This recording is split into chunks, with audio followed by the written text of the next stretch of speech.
Hello, welcome to Jim Creates. This is video 5 in our series about making maple syrup.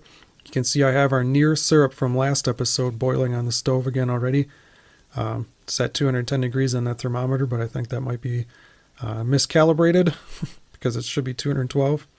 You can see all our tools laid out here. I got a spoon for sampling. I have my sample cup for when I take hydrometer readings, a ladle to fill the cup, and you can see my syrup hydrometer. They're not sap hydrometers, syrup hydrometer. That'll tell us the gravity of the syrup as it gets more and more condensed. You can see that it is not even close to syrup yet. It's got quite a bit of moisture in it that we haven't driven out. And that's the goal of finishing here.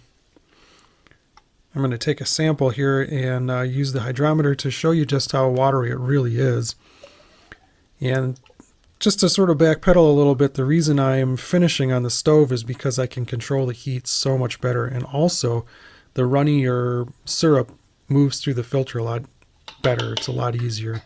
It doesn't clog up my filters as bad as like a thick syrup does. There you go. Now we're just going to lower the hydrometer in gently. These things are very breakable and you do not want to drop it. If it had been syrup, it would have been at the top red mark. And you can see we're not even close, so we have quite a ways to go. And just put that back in the water.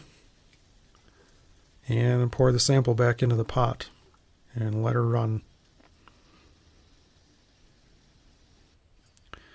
Now I filled my dispenser, which is a coffee urn. Filled it with water.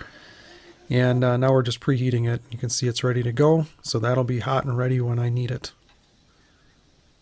We're going to take another sample quick. It's been some time. I think it had been about 15 or 20 minutes of boiling. And I just want to see where we're at. I'm pretty compulsive about taking readings. I don't like to overshoot or undershoot. Because if you undershoot, you can end up growing mold on your syrup, your bottled syrup, because of the water content. And if you overshoot it, then the syrup will crystallize in the jars and you'll end up with basically a bottle full of sugar, and you don't really want that. You want syrup. There, you can see it's starting to float just a little bit. So we're getting a little bit closer. We still have a very long ways to go.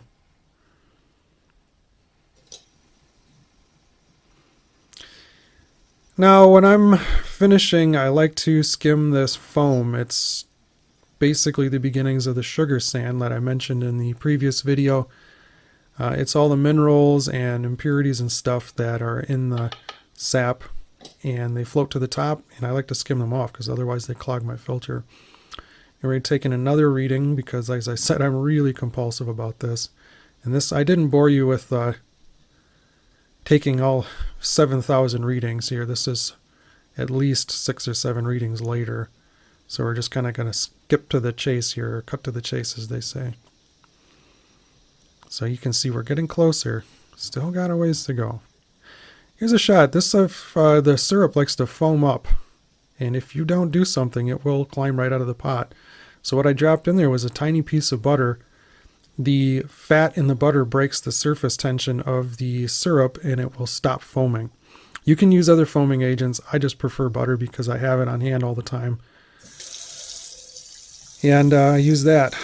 When you're using a hydrometer, the closer you get to syrup, the more will build up on the hydrometer. So between readings, I always rinse it off with a little water. And you've got to get that sugar off of there, otherwise you can get a false hydrometer reading. Here we go. We're going to take another reading and see just how close we are. This was some readings later too.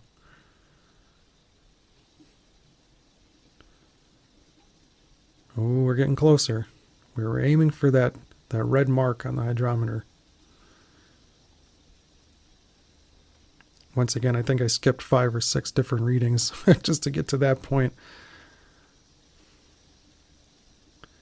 Here we go. Another reading right away. There you can see I overshot it. So what do you do if you overshoot it? Well, pretty simply, if you have some sapling around, you can add it back in. I didn't, so I put a little bit of water in and to adjust my gravity of the syrup. And then immediately took another reading. And we're aiming to just be able to see that red line, and there you can see it. We're right there. This syrup is done. It needs to come off the heat, and it needs to be filtered and bottled. So I like to set it in the sink where it's not going to burn anybody. Pour out our pre-warming water. And then I always add a bit of syrup into my dispenser so that it's not just sitting there hot and always on. The reason I pre-warm it is that dispenser heats the coffee. It's supposed to be a coffee urn. It'll get so hot that it'll create more sugar sand. But once it's warm, it stays at the right temperature of 180 to 190 degrees. There you can see I put my filter in. And now we just fill the filter up.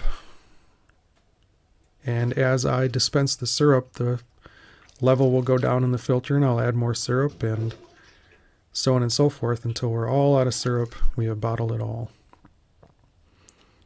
And for bottling, it's just as easy as dispensing it into the bottle. You can see I have a glove on my hand, the hand that I use to hold the bottles. The syrup coming out of there is about 180 to 190 degrees. And by the time that bottle gets filled, it's so hot you could not hang on to it with a bare hand. So if you use this method, make sure you have a nice pair of gloves around and only use them for syrup. You don't want to contaminate your syrup at this point. So there we go. Screw on the cap. And it gets added upside down so that the cap can get sterilized. And try not to drop it like I just did there. Here we go, a little bigger bottle. You can see definitely where the glove would come in handy because you got to hold on to that bottle for quite a while. Fill her up. Put the cap on.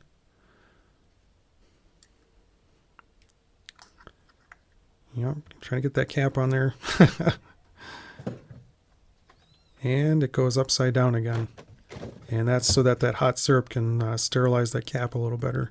And there you have it. Sweet Rewards. Up next, taste test.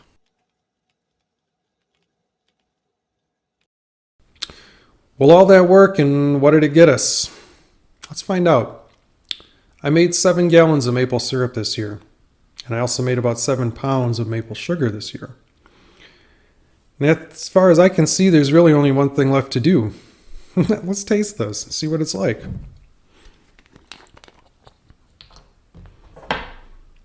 Smell is really good.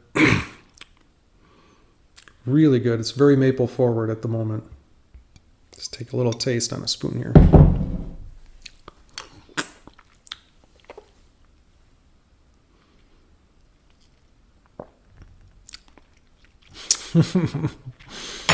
Okay. That's delicious. It doesn't taste anything like pancake syrup that you get in the store, the stuff in the plastic bottles. Other than perhaps the maple flavor, but even that is much better. It's much lighter, much cleaner. The flavor of this is incredibly maple forward, but it's a really light maple flavor. It's not heavy. It doesn't taste artificial in any way. It's extremely natural. Tasting notes, there's caramel on top with a very subtle vanilla flavor underneath, and then a pure sweetness. And I mean a pure sweetness that shines through underneath all of it. It's not heavy in the mouth. It's not hard on the tongue, it kind of coats the tongue. It doesn't do that. The feel of it is very light in the mouth, and it dissolves really quickly, and it doesn't leave a film in your mouth. And that's mostly because the sugar in this is sucrose. It's not fructose. It doesn't have any corn syrup in it at all. It's just sugar, water, and whatever flavor the maple tree imparts on the syrup. And therein lies the beauty of it, because it is a true, pure, natural product. It's unlike anything you're going to get in the store unless you're buying 100% real maple syrup in the store. And I really do encourage you, try doing that if you've never had 100% real maple syrup, because it's an experience. It's not like, I say, the plastic bottled pancake syrups that you get, the stuff that is shaped like a woman. We can't say it online, but it doesn't taste like that. It's much lighter, much more subtle flavors, and they're just so clean and crisp and wonderful. And it's even better on a pancake. I wouldn't suggest eating it off a spoon unless you just want to see what the flavor is.